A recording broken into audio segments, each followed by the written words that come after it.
Welcome to Malvani तडका। आज आपण पाहणार आहोत नारळाचा रस। नारळाचा रस ही पारंपरिक रेसिपी आहे जी घावण्याबरोबर खाल्ली जाते। हे घावणे आहेत।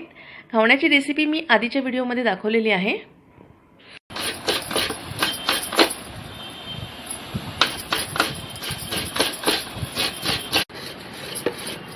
नारळाचा गोड रस बनवण्यासाठी आपण खोबरं किसून घेतलेलं आहे। आता आपण गूळ चिरून घेतोय। रस बनवण्यासाठी इथे आपण 2 नारळ किसून घेतलेले आहे, ओले नारळ। अर्धा किलो गूळ घेतलाय।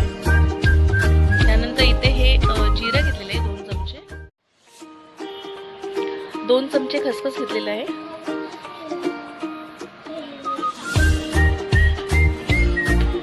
यामध्ये मी 10 ते 12 वेलची घालून घेणार आहे।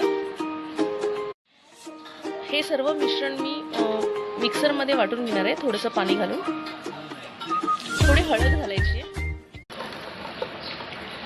आहे। हे जे खोबरं, खसखस, जिरं, वेलची हे जे वाटलेलं मिश्रण आहे ते आपण गाळून घेणार आहोत। इथे गूळ आपण खालीच ठेवलेला आहे। एक तर मिक्सरला लावून घ्यायचा आहे, नाहीतर तो ह्या रसामध्ये मिक्स करून घ्यायचा आहे। जे मिक्सरला लावून घेतलेला नारळाचा रस होता तो आपण गुळामध्ये मिक्स केलेला आहे। परत आपण ते गाळून घ्यायचं एकदा।